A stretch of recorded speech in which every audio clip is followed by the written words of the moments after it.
తలలోంచి ప్రార్థనతో ప్రారంభించుకుందాం.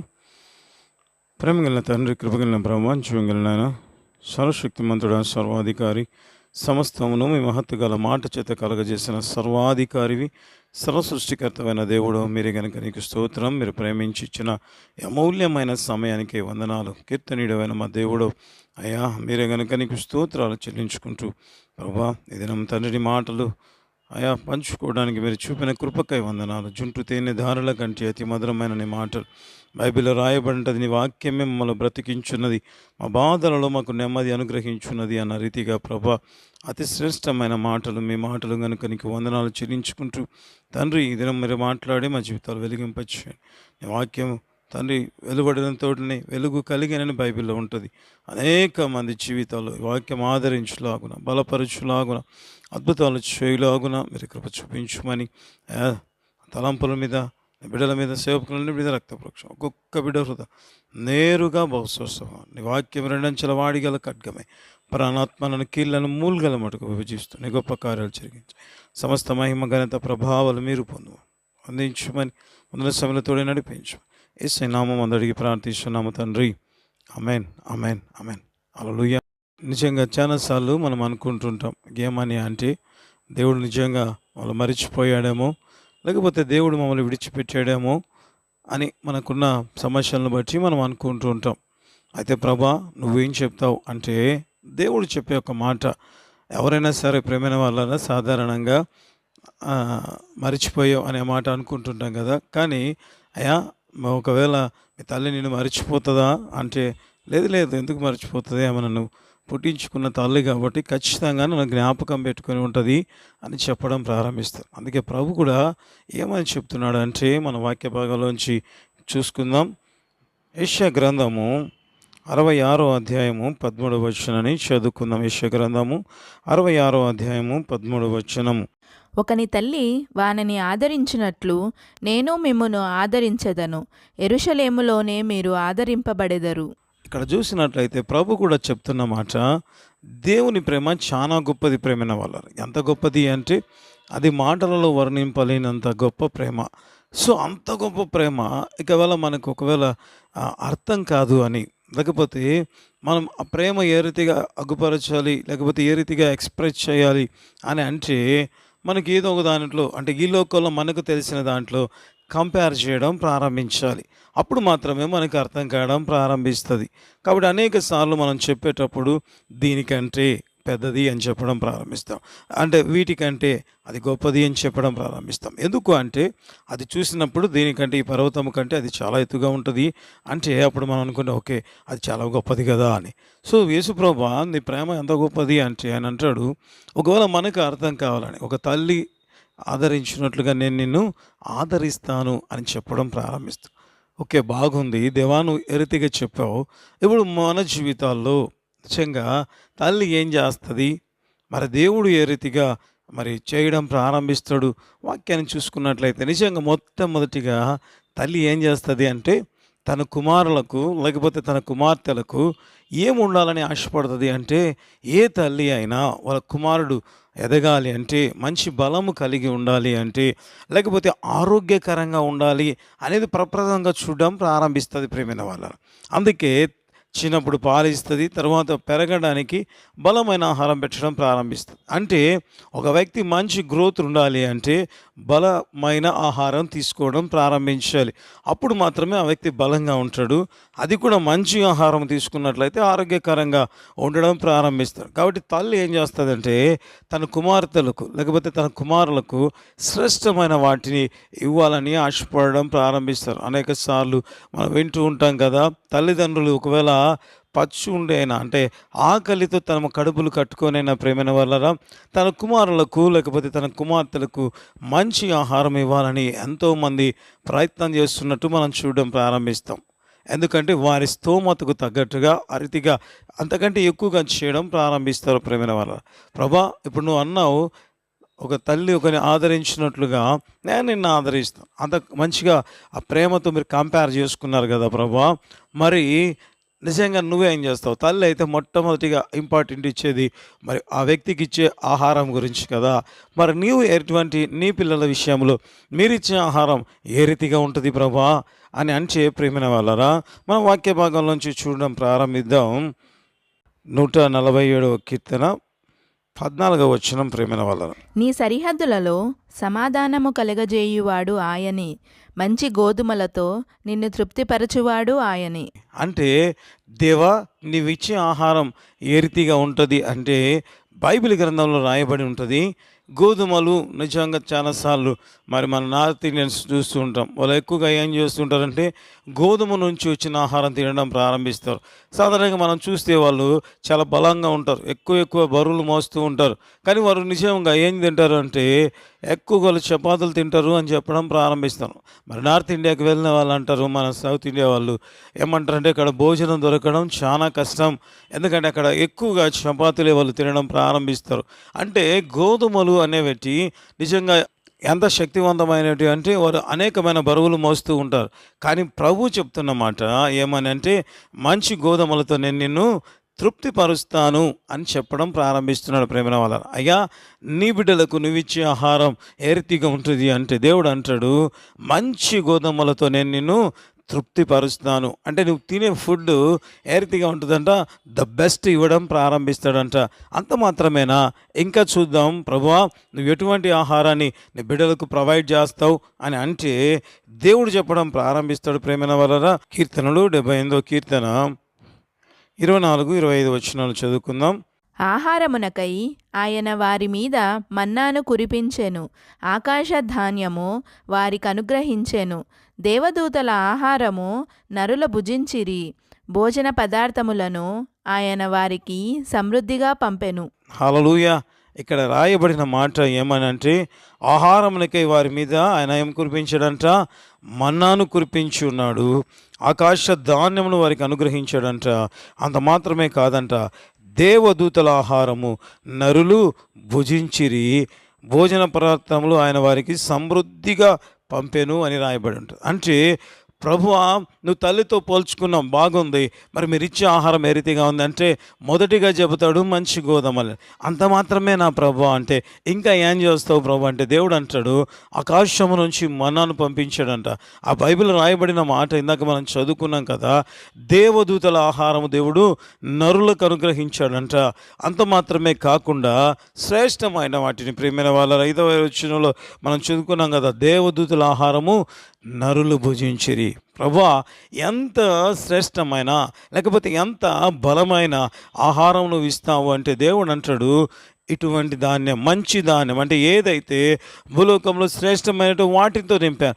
అంత మాత్రమే కాదంట, తన బిడ్డల కోసమై ప్రభు ఏం చేశాడంట, ఆకాశ ధాన్యాన్ని తెరిచినట్లుగా లేక పంపించినట్లుగా మన బైబిల్ గ్రంథంలో చూడడం ప్రారంభిస్తాం. అంటే ప్రభు నువ్వు ఏం చేస్తావు, మరి తల్లిలాగా పోల్చుకున్నావు, ఆ రీతిగా ఆదరిస్తున్నావు కదా, మరి తల్లి భోజనం పెట్టే విషయంలో ఇంత కేర్ తీసుకుంటే నువ్వెంత కేర్ తీసుకుంటావు అంటే అంతకంటే ఎక్కువగా ప్రేమైన వల్ల ఆ రీతిగా దేవుడు మనకు ప్రొవైడర్గా ఉండడం ప్రారంభిస్తాడంట.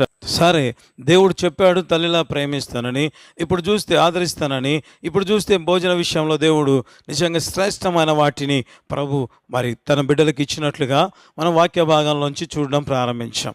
అంత మాత్రమేనా, ఇంకా ప్రభు ఏం చేస్తావు నువ్వు అని అంటే ప్రేమైన వాళ్ళ మరి తల్లి రెండో అంటే మొదటిగా తన బిడ్డ ఆహారం విషయంలో మంచి ఆహారం తీసుకుంటే పుష్టికరంగా ఉంటుంది కాబట్టి ద బెస్ట్ ఇవ్వడం ప్రారంభిస్తే దేవుడు కూడా తన బిడ్డలకి ఏం చేశాడంట, ద బెస్ట్ ఇవ్వడం ప్రారంభించాడంట. ప్రేమైన వాళ్ళ దేవానికి స్తోత్రం. ఎందుకంటే అనేక సార్లు మనం చూస్తూ ఉంటాం దేవుడిచ్చే ఆహారం ఎంత శ్రేష్టంగా ఉంటుంది. వారి బిడ్డలు చెప్తున్నప్పుడు దేవుని బిడ్డలు అనేక సార్లు చెప్తుంటారు శ్రేష్టమైన వాటితో దేవుడు తన బిడ్డలు నింపుతున్నాడు. ఇంకా తల్లి ఏం చేస్తుంది, రెండవదిగా మన వాక్య భాగం చూసినట్లయితే ప్రేమ వల్ల తల్లి నెక్స్ట్ కేర్ ఏం చేసుకుంటుందంటే తన బిడ్డను ప్రొటెక్ట్ చేయడం ప్రారంభిస్తుంది. అంటే కాపాడబడాలి, ఎందుకంటే ఆ వ్యక్తి చిన్నపిల్లవాడిగా ఉంటాడు కాబట్టి తల్లి ఏం చేస్తుంది, ఒకవేళ చిన్నప్పుడు అయితే చలి తగలకుండా లేకపోతే ఎండకు వెళ్తే సూర్యరశ్మి తగలకుండా మనం చూస్తూ ఉంటాం. చిన్న బిడ్డలను తల్లులు ఏ రీతిగా తీసుకువెళ్తూ ఉంటారు అంటే చాలా కవర్ చేసి ఉంటారు. ప్రేమైన వాళ్ళ ఈ మధ్యకాలంలో మనం ఎక్కడైనా చూసామనుకోండి, మొత్తం మొత్తము కవర్ అయిపోయి ఉంటుంది. దాంట్లో చిన్న పిల్లవాడు ఉండడం ప్రారంభిస్తారు. అంటే ఎంత కేర్ తీసుకుంటారు అంటే తల్లిదండ్రులు, తల్లి చాలా ఎక్కువగా కేర్ తీసుకోవడం ప్రారంభిస్తుంది ప్రేమైన వాళ్ళరా. ఇంకా మనం చూడొచ్చు అంటే రాత్రిపూట చలి తగలకుండా, పగలు పూట అయితే ఎండ తగలకుండా కాపాడడం ప్రారంభిస్తారు. అంత మాత్రమే కాకుండా ఒకవేళ ఇంకొంచెం పెద్దవారైతే నిజంగా మనం చూస్తూ ఉంటాం, వాళ్ళకి కావాల్సిన ప్రతిదీ అంటే వాళ్ళ కాళ్ళకు చెప్పులు వేయడం ప్రారంభిస్తారు. ఎందుకంటే ఏదైనా తగులుతాయేమో.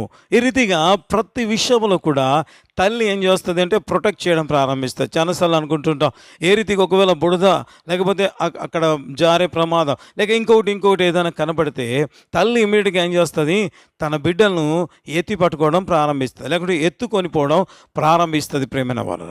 ఇది తల్లి చేసే ఒకవేళ తల్లికి రెండో ఇంపార్టెంట్గా చేసే పని ఏది అంటే తన బిడ్డలను కాపాడడం ప్రారంభిస్తుంది. ప్రభా, నువ్వు కూడా తల్లిలాగా ఆదరిస్తానని చెప్పావు కదా, మరి నీ బిడ్డల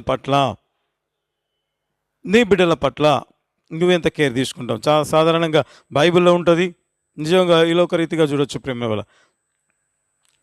ఏ రీతిగా చెప్తారంటే కోడి తన పిల్లలను తన రెక్కల కింద కాపాడినట్లుగా మరి దేవుడు మనల్ని కూడా కాపాడుతూ ఉంటాడు. అంటే శత్రువు వచ్చింది అనుకోండి, ఇమీడియట్గా తల్లిదండ్రులు ఏం చేస్తారు, ఏదైనా ప్రాబ్లం వచ్చింది అనుకోండి, ఇమీడియట్గా వాళ్ళ ముందుండి నిజంగా తన బిడ్డలను వాళ్ళు ఆదరించడం ప్రారంభిస్తారు ప్రేమైన వాళ్ళ.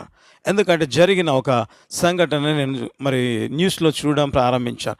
ఏంటి అది అంటే ఒక ప్రాంతంలో భయంకరమైన భూకంపం వస్తే, భూకంపం వచ్చిన తర్వాత వాళ్ళు శిథిలాలు తొలగిస్తున్నారట రెస్క్యూ టీం ప్రేమైన వాళ్ళ. తొలగిస్తూ ఉంటే ఏం జరిగింది అంటే అక్కడంట ప్రేమైన వాళ్ళ ఒక ఆవిడ కనబడడం ప్రారంభించింది, ఒక వ్యక్తి కనబడడం ప్రారంభించింది. ఓకే, వీళ్ళు అనుకున్నారంట ఏమని అంటే ఒక త్వరగా మనం శిథిలాలు తీస్తే ఆమెను మనం కాపాడవచ్చు కదా అని వాళ్ళు త్వరగా ఏం చేశారంటే దాన్ని తొలగించడం ప్రారంభించారంట ప్రేమైన వాళ్ళ. తొలగిస్తే అక్కడ కనబడిన దృశ్యం ఏంటి అంటే ఒక తల్లి ఆ రీతిగా మరి వారి బాబును తన మధ్యలో పెట్టుకొని ఆమె ఆ రీతిగా ఉండి ఆమె ప్రాణాలు విడిచిపెట్టింది. కానీ తన బిడ్డ సేఫ్గా ఉండడం ప్రారంభించాడంట ప్రేమ. అది చూసినప్పుడు వాళ్ళంతా నిజంగా కన్నీరు కార్చారు అని నేను చూడడం ప్రారంభించాను. నాకు అనిపిస్తుంది అంటే ఆ తల్లి ఏం చేసిందంటే తన బిడ్డ కోసం తన ప్రాణాన్ని సైతం కూడా అప్పచెప్పడం ప్రారంభించింది ప్రేమనాల. ప్రభా, ఇప్పుడు నువ్వు కూడా తల్లి ప్రేమతో పోల్చుకున్నావు కదా, మరి నీవు ఏ రీతిగా కాపాడుతావు అని అంటే మనం బైబిల్ గ్రంథంలో చూడవచ్చు ప్రేమ వాళ్ళ. కీర్తనలు 121 కీర్తన 4వ వచనం నుంచి 7వ వచనం వరకు చదువుకుందాం. ఇశ్రాయేలును కాపాడువాడు కునకడు నిద్రపోడు, యెహోవాయే నిన్ను కాపాడువాడు. నీ కుడి ప్రక్కను యెహోవా నీకు నీడగా ఉండును. పగలు ఎండ దెబ్బ అయినను నీకు తగలదు, రాత్రి వెన్నెల దెబ్బ అయినను నీకు తగలదు. ఏ అపాయమును రాకుండా యెహోవా నిన్ను కాపాడును, ఆయన నీ ప్రాణమును కాపాడును. హల్లెలూయా.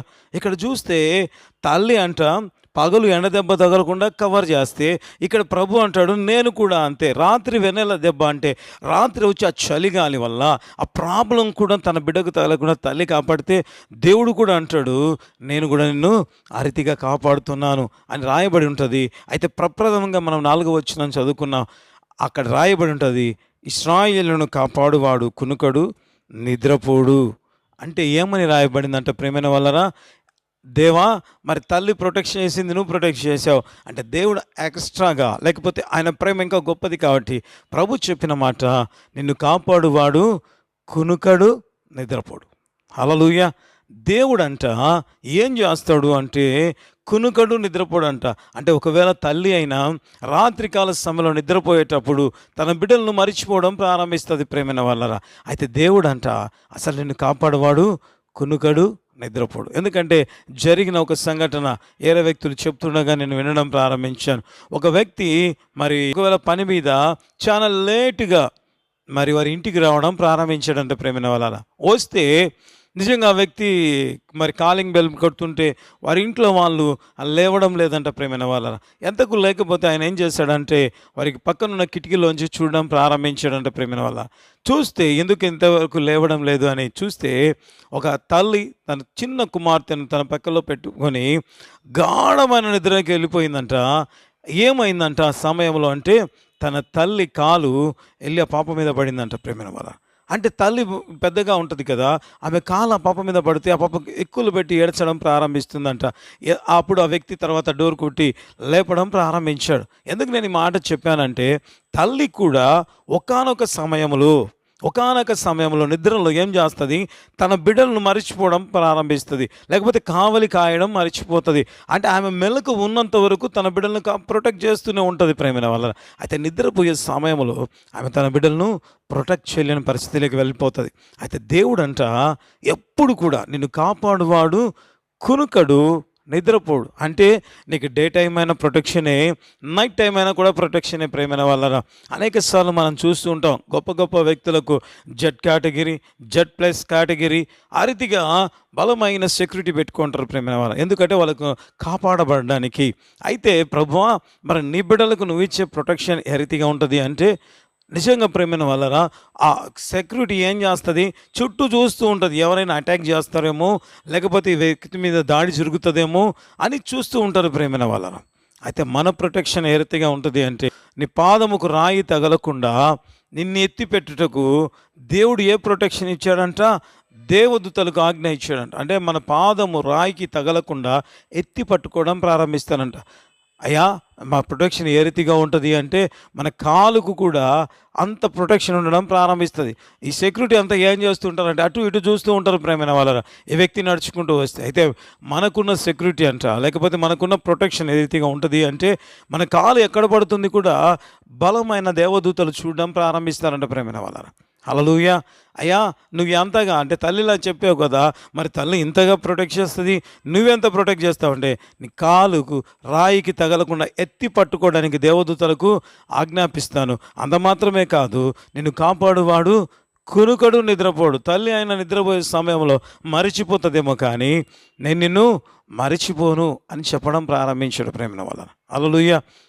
అంటే ఏ రీతిగా ఉంటున్నాం మనం, దేవుని బిడ్డలుగా ఉన్న మన ఆధిక్యత ఎంత గొప్పగా ఉంటుంది. అందుకే బైబిల్ రాయబడి ఉంటుంది, యెహోవా దేవుడుగా గల జనులు ధన్యులు అని ప్రేమైన వాళ్ళరా. హల్లెలూయా. కాబట్టి ఎంత ధన్యకరం చూడండి. నిజంగా ఆహారం విషయంలో ద బెస్ట్, ప్రొటెక్షన్ విషయంలో ద బెస్ట్. ఇంకా తల్లి ఏం చేస్తుంది అంటే, తన బిడ్డల భవిష్యత్తు బాగా ఉండాలని ఆశపడడం ప్రారంభిస్తుంది ప్రేమైన వాళ్ళరా. ఎంతగా అంటే చాలా మంచిగా ఉండాలి నా బిడ్డ భవిష్యత్తు అని ఆలోచించడం ప్రారంభిస్తుంది. మరి మంచి భవిష్యత్తు కోసం వీరు చాలా కష్టపడడం ప్రారంభిస్తూ ఉంటారు ప్రేమైన వాళ్ళరా. మరి బైబిల్లో రాయబడిన మాటలు ఏమని ఉంటున్నాయి, నీ పాదములు రాయికి తగలకుండా దేవుడు కాపాడతాడు అని బైబిల్లో ఉంది ప్రేమైన వాళ్ళ. దేవునికి స్తోత్రం. అయితే నిజంగా ఆ సమస్య వచ్చినప్పుడు, లేకపోతే ఆ బాధ వచ్చినప్పుడు దేవుడు ఏ రీతిగా రియాక్ట్ అయ్యాడు కూడా మనం బైబిల్ గ్రంథంలోంచి చూడడం ప్రారంభిద్దాం. నిర్గమకాండము 14వ అధ్యాయము 10వ వచనాన్ని మనం చూడడం ప్రారంభిద్దాం. నిర్గమకాండము 14వ అధ్యాయము 10వ వచనం చూడడం ప్రారంభిద్దాం ప్రేమైన వాళ్ళరా. ఫరో సమీపించుచుండగా ఇశ్రాయేలీయులు కన్నులెత్తి ఐగుప్తీయులు తమ వెనుక వచ్చుట చూచి మిక్కిలి భయపడి యెహోవాకు మొరపెట్టిరి. హల్లెలూయా. ఇక్కడ చూస్తే అంట ప్రేమైన వాళ్ళరా, బైబిల్ ఇంటి మంచి వాగ్దానాలు ఉన్నాయి కదా, మరి ఈ వాగ్దానాల నెరవేర్పు కూడా బైబిల్లో కనబడిందా అని అంటే మనం బైబిల్లో ఇప్పుడు చూడడం ప్రారంభిస్తున్నాం ప్రేమైన వాళ్ళరా. ఏమని అంటే, బైబిల్ రాయబడింది, ఇశ్రాయేలులకు ఒక గొప్ప ఆపద రావడం ప్రారంభించింది ప్రేమైన వాళ్ళరా. ఎప్పుడైతే ఆపద వచ్చిందో, నిజంగా దేవుడు చెప్పాడు కదా, నేను కాపాడువాడు, కునుకడు, నిద్రపోడు అని. ఇప్పుడు సమస్య వచ్చింది, దేవుడు అంతగా గొప్పగా రియాక్ట్ అయ్యాడా? అరితిగా గొప్ప అద్భుతము ఆ వ్యక్తి జీవితంలో, ఆ వ్యక్తుల జీవితాల్లో కనబడిందా అంటే, ఇక్కడ చూస్తే మనం బైబిల్లో చూసాం, ఇశ్రాయేలుకు గొప్ప ఆపద వచ్చింది. ప్రభువా, ఇప్పుడు నువ్వు చేసిన పని ఏంటి, లేకపోతే నువ్వు ఏ రీతిగా నిజంగా అన్నావు కదా, మరి ఇప్పుడు నీ బిడ్డల ఆపదలో ఉంటే నువ్వు ఏ రీతిగా రియాక్ట్ అయ్యావు అంటే, బైబిల్ గ్రంథంలో మనం చూడొచ్చు ప్రేమ వాళ్ళరా. అదే నిర్గమకాండము 19వ అధ్యాయము 20వ వచనాన్ని చదువుకుందాం. నిర్గమకాండము 14వ అధ్యాయము 19, 20 వచనాలు చదువుకుందాం. అప్పుడు ఇశ్రాయేలీయుల ఎదుట సమూహమునకు ముందుగా నడిచిన దేవదూత వారి వెనుకకు పోయి వారిని వెంబడించెను. ఆ మేఘస్తంభము వారి ఎదుట నుండి పోయి వారి వెనుక నిలిచెను. అది ఐగుప్తీయుల సేనకు ఇశ్రాయేలీయుల సేనకు నడుమ ప్రవేశించెను. అది మేఘము గనక వారికి చీకటి కలిగెను గాని రాత్రి అది వీరికి వెలుగిచ్చెను గనుక ఆ రాత్రి అంతయు ఐగుప్తీయుల సేన ఇశ్రాయేలీయులను సమీపింపలేదు. హల్లెలూయా. ఇక్కడ చూస్తే ఇశ్రాయేలులు అతి భయంకరమైన సమస్య గుండా వెళ్ళడం ప్రారంభించారు. ఎందుకంటే ఫరో లాంటి గొప్ప రాజు వారిని తరిమి వాళ్ళని చంపాలి అని బయలుదేరితే అంత భయంకరమైన సమస్యలో నిజంగా ఇశ్రాయేలులు ఉంటే, దేవా నువ్వు అన్నావు కునుకవు నిద్రపోవని, నువ్వు కాపాడుతానన్న వాగ్దానం మాకు ఉంది ప్రభా. అప్పుడు ఈ సమస్యలో ఎరితిగా ఉండదంటే బైబిల్ రాయబడి ఉంటుంది, వెంటనే దేవుడు ఏం చేస్తాడంట, ఇమ్మీడియట్గా వీళ్ళైతే భయపడ్డారు, సమస్య వస్తుంది మాకు మరణం వస్తుంది అని వీళ్ళు భయపడ్డారు. అయితే దేవుడు తను కాపాడుతానన్న వాగ్దానాలు ఉన్నాయి కాబట్టి ప్రియమైన వాళ్ళరా, ప్రభు ఏం చేశాడు అంటే నిజముగా ఇమ్మీడియట్గా రియాక్ట్ కావడం ప్రారంభించాడు. దేవదూత అంట ముందు వెళ్తున్న దేవదూత సడన్గా వెనక్కి రావడం ప్రారంభించి, ముందు వెళ్తున్న మేఘం వెనక్కి తిరిగి రావడం ప్రారంభించింది ప్రేమ. అంటే ప్రభువా ఇక వాళ్ళ దగ్గరికి వచ్చి మమ్మల్ని చంపేస్తారు, అడుగు దూరంలో మా మరణం ఉంది అని వాళ్ళంటే, దేవుడిచ్చిన వాగ్దానం తల్లితో పోల్చుకున్నాడు కదా, ఆయన ప్రేమ ఆయన వాగ్దానం ఏ రీతిగా పనిచేసిందంటే ఇమ్మీడియట్గా దేవుడు రియాక్ట్ కావడం ప్రారంభించాడు. ఎంత అంటే క్విక్లో, అంటే ఎంత త్వరగా దేవుడు రియాక్ట్ అయ్యాడంటే ఇశ్రాయేలులకు ఐగుప్తులు సమీపిస్తుండగా, ఎప్పుడైతే వారి దగ్గరికి వస్తున్నారో ఇంక అయిపోయింది సమస్య, మా మీదికి రావడం ప్రారంభిస్తూ ఉంది అని వాళ్ళు అనుకుంటుండగా దేవుడు రియాక్ట్ కావడం ప్రారంభించాడు. ఎప్పుడైతే దేవుడు రియాక్ట్ కావడం ప్రారంభించాడు, ఇశ్రాయేలులు ఏం చేయబడ్డారు, నిజంగా ప్రేమైన వాళ్ళరా కాపాడబడడం ప్రారంభించారు ప్రేమైన వాళ్ళరా. ఎందుకు ఈ మాటలు చెప్తున్నాడంటే, దేవుడు తాను అంతగా తన బిడ్డలను, అంటే వాగ్దానాలు చదువుకున్నాం ఓకే సంతోషంగా ఉన్నాయి కాదు, సమస్య వస్తే కూడా దేవుడు రియాక్ట్ అయ్యే విధానం అంత గొప్పగా ఉండడం ప్రారంభిస్తుంది ప్రేమ వాళ్ళ. హల్లెలూయా. అంటే దేవా నువ్వు చెప్పావు, మరి సమస్య వచ్చింది, ఇది కూడా చూస్తాం కదా, సమస్యలు దేవుడు వదిలిపెట్టాడా, సమస్యలు దేవుడు ఏమన్నా రియాక్ట్ కాకుండా ఉన్నాడా అంటే బైబిల్లో చూసాం, వెంటనే దేవుడు రియాక్ట్ కావడం ప్రారంభించాడు. ఆ రాత్రంతా ఇశ్రాయేలీయులు వెళ్ళిపోయారు, ఐగుప్తులు వాళ్ళని సమీపించకుండా ఎర్ర సముద్రంలోనే ఉండడం ప్రారంభించారు. కారణం ఏమిటి అంటే మేఘస్తంభం అడ్డ వచ్చి నిలబడింది, దేవదూత వచ్చి అడ్డుగా నిలబడడం ప్రారంభించారు. తన బిడ్డలకు కీడు కలగకుండా, తన బిడ్డలకు అపాయము కలగకుండా, తన బిడ్డలకు మరణం కలగకుండా ఆ రీతిగా దేవుడు అడ్డుపడడం ప్రారంభించాడు. ఆ తర్వాత మనం చూడొచ్చు ప్రేమైన వాళ్ళరా, నిజంగా సమీపించలేదు అని ఉంటుంది. ఆ తర్వాత వారు తప్పించబడ్డారు, ఐగుప్తులు చనిపోవడం ప్రారంభించారు. అంటే సమస్య వస్తే నిజంగా వాగ్దానాలన్నీ పనిచేస్తాయా అంటే దేవుడు చెప్పాడు, ఆ రీతిగా చేయడం ప్రారంభించాడు. హల్లెలూయా. ఇక తల్లి ఇంకా మూడవది ఏం చేస్తుంది అంటే తన బిడ్డల భవిష్యత్తు కోసం చూడడం ప్రారంభిస్తుంది ప్రేమైన వాళ్ళరా. చూద్దాం, తన బిడ్డలు ఎంతగా మంచిగా ఉంటే ఆ తల్లిదండ్రులు అంతగా సంతోషపడడం ప్రారంభిస్తారు, అంత గొప్పగా ఫీల్ కావడం ప్రారంభిస్తారు ప్రేమైన వాళ్ళ. ఇక్కడ కూడా మనం చూద్దాం, ప్రభా మరి నీ బిడ్డల కోసం నీవిచ్చే భవిష్యత్ ఏ రీతిగా ఉంటుంది, అంత గొప్పగా ఉంటుందా, మరి సర్వశక్తిమంతుడవు కదా, మరి నువ్వు తల్లిగా ఆలోచిస్తే మీ బిడ్డల భవిష్యత్తు ఏ రీతిగా ఉండాలని నువ్వు ఆశపడతావు అంటే అది కూడా మనం వాక్య భాగాల్లోంచి చూడడం ప్రారంభిద్దాం. అపోస్తుల కార్యాలు 4వ అధ్యాయము 34వ వచనాన్ని చదువుకుందాం. భూములైనను ఇండ్లైనను కలిగిన వారందరూ వాటిని అమ్మిన వాటి వెల తెచ్చి అపోస్తలుల పాదముల యొద్ద పెట్టుచూ వచ్చిరి. హల్లెలూయా. ఇక్కడ చూస్తే అంట దేవుడు తన బిడ్డలకు ఇచ్చిన భవిష్యత్ ఏ రీతిగా ఉంటుంది అంటే నిజంగా యేసుప్రభుని వెంబడించిన అపోస్తలుల పరిస్థితి మరి ఏ రీతిగా మారిందంట అంటే భూములైనను ఇళ్ళైనను అమ్మి తెచ్చిన వెల ఎక్కడ పెడతారు, డబ్బు మామూలుగా టేబుల్ మీద పెడతారు ప్రేమైన వాళ్ళు. ఇంకా అంటే మామూలుగా అయితే జోబులో పెట్టుకుంటారు, లేకపోతే తెచ్చి ఇవ్వడం ప్రారంభిస్తారు. ఒకవేళ ఎక్కువైతే టేబుల్స్ మీద లేకపోతే ఏదైనా వాటి మీద పెడతారు. అయితే ఇక్కడంట డబ్బు ఎక్కువై నాకు అనిపిస్తుంది ఇక టేబుల్ మీద కానీ జేబులో కానీ పెట్టుకోలేనంత పరిస్థితి వచ్చింది కాబట్టి వారు కూర్చుంటే వాళ్ళ పాదాల ముందు వేయడం ప్రారంభించారంట ప్రేమైన వాళ్ళ. అయ్యా నీవు ఇచ్చే భవిష్యత్ ఎంత గొప్పగా ఉంటుంది అంటే డబ్బు వచ్చి తన బిడ్డల లేకపోతే తను వెంబడించిన తన బిడ్డలే అని చెప్పవచ్చు ప్రేమైన వాళ్ళ. మరి పాదముల దగ్గర వచ్చి పడడం ప్రారంభించి మీరు అనొచ్చు, బ్రదర్ చాలా బాగుంది వాక్యము, మరి వాళ్ళ అపోస్తలులు ప్రభుని వెంబడించిన వారు, ఇప్పుడు మనము యేసు ప్రభుని నమ్ముకున్న వారము, మరి మన భవిష్యత్తు ఏ రీతిగా ఉంటుంది అంటే బైబిల్లో ఒక చక్కటి మాట రాయబడి ఉంటుంది ప్రేమ వల్ల. ఏమని అంటే, ఎందరైతే ఆయనను అంగీకరిస్తారో వారందరికీ ఆయన కుమారులవుటకు ఆయన అధికారం ఇచ్చి ఉన్నాడు. హల్లెలూయా. ఎంతమంది అయితే యేసుప్రభుని అంగీకరిస్తారో వారందరికీ అంట దేవుని కుమారులుగా ఉండటానికి దేవుడు అధికారం ఇవ్వడం ప్రారంభిస్తాడంట ప్రేమ వల్ల. ఎవరు బిడ్డలు అంటే దేవుడు అంటాడు, ఏ దేవుడైతే భూమిని ఆకాశాన్ని కలగజేశాడో, ఏ దేవుడైతే ఆకాశాన్ని జానతో కొలిచాడో, ఏ దేవుడైతే బంగారు నాది, వెండి నాది, ఈ లోకం యావత్తు నాది, లేకపోతే సర్వ సంపదలు, బుద్ధి జ్ఞాన సర్వ సంపదలు ఆయన యందు గుప్తమై ఉంటే ఆయన బిడ్డలుగా పిలవడం ప్రారంభిస్తాడంట ప్రేమ వారా. ఇంతకంటే ఇంకేమైనా బెస్ట్ ఒకవేళ భవిష్యత్తు ఉంటుందా అని అంటే, ఇంకా దేవా నువ్వు ఏం చెప్తావు నీ బిడ్డల విషయంలో, మీ భవిష్యత్తు అంటే ప్రేమైన వాళ్ళరా, దేవుడు చెప్పే మాట ఏ రీతిగా ఉంటుంది అంటే, ఈ లోకంలో ఈ ఆశీర్వాదాలు ఉంటాయి, అయితే పరలోకంలో కూడా మీరు పరలోకపు వారసులు కావడం ప్రారంభిస్తారు అని చెప్పడం ప్రారంభిస్తాడు ప్రేమ వల్ల. హల్లెలూయా.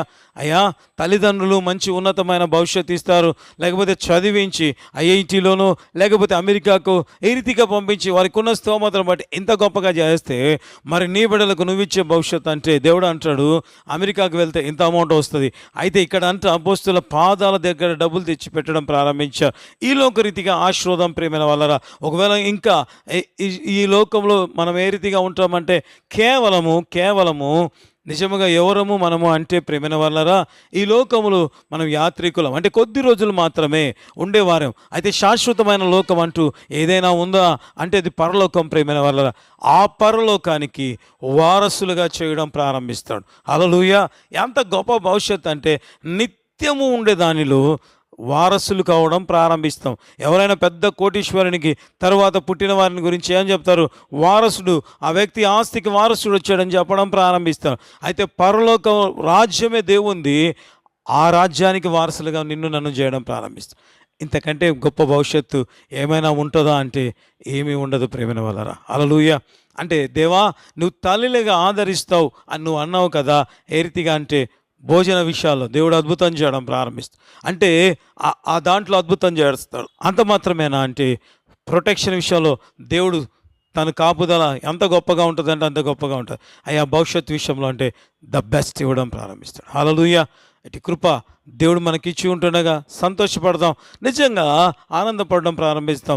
ఎప్పుడు కూడా దేవుడు మనల్ని మరిచిపోయేవాడు కాదు, మనల్ని విడిచిపెట్టిపోయేవాడు కాదు ప్రేమైన వల్ల. అందుకే ఆయన అన్నాడు, ఒక నీ తల్లి ఆదరించినట్లుగా నేను నిన్ను ఆదరిస్తున్నా. నువ్వు అనుకుంటున్నావు కదా నా జీవితంలో భోజనం లేదే, లేకపోతే నువ్వు అనుకుంటున్నావు కదా నాకు ప్రొటెక్షన్ లేదే, ఒకవేళ నువ్వు అనుకుంటున్నావా నాకు భవిష్యత్తే లేదే అని. అయితే మూడు కూడా శ్రేష్టమైన వాటిని దేవుడు ఇవ్వడం ప్రారంభించాడు. ఇక్కడ బైబిల్ గ్రంథంలో మనం చూడడం ప్రారంభించాం. అదే దేవుడు నేటికి సజీవుడై అతి గొప్ప కార్యాలు నా జీవితంలో చేయుటకు సమర్థుడిగా ఉంటుండగా మన చింతను బాధను ప్రక్కన పెడదాం. ప్రభువా నీవు తల్లిలాగా ఆదరిస్తానన్నావు, తల్లి అయినా మరచిపోతుందేమో కానీ నువ్వు నన్ను మర్చిపోయే దేవుడు కాదు గనుక నీకు వందనాలని చెప్పి సంతోషంతో ప్రభుని దగ్గర ప్రార్థన చేయడం ప్రారంభిద్దాం. హల్లెలూయా. ప్రేమ కలిగిన తండ్రి, కృప కలిగిన ప్రభు, జీవం కలిగిన నాయన, సర్వాధికారివి సర్వ సృష్టికర్తమైన మా దేవుడు నీవే గనుక నీకు వందనాలు, స్తోత్రాలు. కీర్తనీయుడమైన మా దేవుడు మీరే గనుక నీకు వందనాలు ప్రభా. ఇటు సమయాన్ని ఇచ్చినందు బట్టి వందనాలు. అనేక సార్లు మా జీవితాల్లో ప్రభా సమస్య మా జీవితంలో కలిగినప్పుడు, బాధ మా జీవితంలో కలిగినప్పుడు ప్రభు మాతో ఉన్నాడా లేదా అనే అనుమానాలు మాకు కలుగుతూ ఉంటగా అయ్యా మీరు వాక్యం ద్వారా మాతో మాట్లాడినందు బట్టి వందనాలు. ఒకని తల్లి అని ఆదరించినట్లుగా అయ్యా, లేకపోతే పోషించినట్లుగా, కాపాడునట్లుగా, భవిష్యత్తు అనుగ్రహించినట్లుగా అయ్యా మీరు కూడా ఉంటానని తండ్రి సెలవిచ్చి ప్రభా ఏ రీతిగా అటు అద్భుతాలు ప్రభా అయ్యా వారి జీవితాల్లో మీరు జరిగించి ఉంటున్నారు తండ్రి. ప్రభువా మీరు తండ్రి చూపించినందు, వాక్యం ద్వారా చూపించినందు బట్టి వందనాలు. అటు కృపనిచ్చిన దేవానికి స్తోత్రం. బైబిల్ దినాలలోనే కాదు కానీ నేటికి నా దేవుడు సజీవుడై ఉంటుండగా అటు గొప్ప కార్యం మా జీవితంలో జరిగించడానికి మీరు సమర్థుడై ఉన్నాడు. అయా ఆ ఇశ్రాయేలును, అయా తండ్రిని ప్రియబిడలను ఏ రీతిగా కాపాడి పోషించి రక్షించి అయా తనకి భవిష్యత్తు అనుగ్రహించారో అదే దేవుడవై మా జీవితంలో ప్రత్యక్షమై నీ గొప్ప కార్యాలు చేయబోతున్నందు బట్టి వందనాలు. ఒక్కొక్కరిని దీవించి ఆశీర్వదించండి నాయన, బలపరచండి, కృప చూపించండి, పోషించండి, కాపాడండి. అయా భవిష్యత్తు అనుగ్రహించి మీ నామాన్ని మీరు హెచ్చించుకొనమని ప్రార్థన చేసి కూర్చున్నాను. నీకే వందనాలు నాయన. ఈ కార్యక్రమం చూస్తున్న ప్రతి బిడ్డను దీవించి ఆశీర్వదించి నీ గొప్ప కార్యాలు చేయమని ప్రార్థిస్తున్నాను. నీ గొప్ప కార్యాలు జరిగించుమని ప్రార్థిస్తున్నాను. తండ్రి ఆదరించి సంపూర్తిగా వాక్యాన్ని తండ్రి బిడ్డల జీవితం మా జీవితాలు అద్భుతాలు చేసి మీరు నిజమైన దేవుడను తెలుసుకొనిలాగున గొప్ప కార్యములు జరిగించి మీ నామాన్ని మీరు మహిమపరచుకోమని అయ్యా సమస్త మహిమ ఘనత ప్రభావాలు నీకే చెల్లిస్తూ ముందున తండ్రి ప్రభు గొప్ప కార్యాలు చేయండి నాయన. ప్రెగ్నెన్సీ కోసం అయ్యా ఎదురు చూస్తున్న బిడ్డల జీవితంలో ఆ ఆశీర్వాదం అనుగ్రహించండి నాయన. అద్భుతాల కోసం ఎదురు చూస్తూ ప్రభ ప్రార్థనలు ఏకీపిస్తున్న ప్రతి బిడ్డ జీవితంలో మీరే అద్భుతములు జరిగించుమని ప్రార్థిస్తున్నాను నాయన. నీ గొప్ప కార్యములు జరిగించండి నాయన. అవమానము నిందలు ఎదుర్కొంటున్న బిడ్డల జీవితాలు అయ్యా వాటిని తొలగించుమని ప్రార్థిస్తున్నాం. సంతానము లేదనే అవమానం బయట నిందలతో బాధపడుతున్న బిడ్డలు ఉంటున్నారు నాయన. దేవుని హస్తము బయలుదేరి దేవుని కృప కలిగిన కార్యములు బట్టి బిడ్డల జీవితంలో మీరు జరిగించుమని ప్రార్థిస్తున్నాను. అన్నాను జ్ఞాపకం చేసుకున్నట్టుగా అయ్యా షారాను రెబకాను జ్ఞాపకం చేసుకున్నట్లుగా ఎలిజబెత్ను జ్ఞాపకం చేసుకున్నట్లుగా నీ ప్రియ బిడ్డలను మీరు జ్ఞాపకం చేసుకోమని ప్రార్థిస్తున్నాను. యేసు క్రీస్తు నామమందు అడుగుతున్నాను నాయన. ఈ నెలలోనే నీ ప్రియ బిడ్డలు కన్సీవ్ అగుదురుగాక in the name of Jesus of Nazareth. యేసు నామములో ప్రభు వారి కడుపులో ఆ సంతానమును దీవెన ఆ బహుమానము అనుగ్రహించబడునుగాక in the name of Jesus. అటు కార్యాలు మీరు జరిగించి మీరు మేము పొందారు. అయా వ్యాధులతో నయము కానీ దీర్ఘకాలిక వ్యాధులతో బాధపడుతున్నారు నాయన. ఆ షుగర్ బీపీ అయా నార్మల్ పొజిషన్లకి వచ్చునుగాక ప్రభు. మీరే కృప చూపించండి, మీరే సహాయము దయచేయమని ప్రార్థన చేసిన కూర్చున్నాం. కుటుంబంలోని ఆర్థిక ఇబ్బందుల కోసమై బాధపడుతున్న బిడ్డలు ఉంటున్నారు. ఆర్థిక పరమైన అద్భుతాలు జరిగించండి నాయన. అయ్యా పూర్తిగా అస్వస్థతతో బాధపడుతూ ఈ కార్యక్రమం చూస్తున్న బిడ్డలు ఉంటుండగా తాకండి, స్వస్థత పరచి అద్భుతము మీరే జరిగించుమని ప్రార్థించిన. దర్శించండి, బలపరచి, కృప చూపించి మహిమ మీరే పొందమని సమస్త మహిమ ఘనత ప్రభావాలు నీకు చెల్లిస్తూ శయానికి వందనాలు. అద్భుతాలు చేసి మీరు ఈ కార్యక్రమం సహకరిస్తున్న ప్రతి బిడ్డను దీవించి ఆశీర్వదించండి. గొప్ప మేళ్లతో నింపి మహిమ పొందం, అనేకులకు ఆశీర్వాదకరంగా ఉంచి మహిమ పొందమని యేసు నామమున అడుగుతున్నాము తండ్రి, ఆమేన్.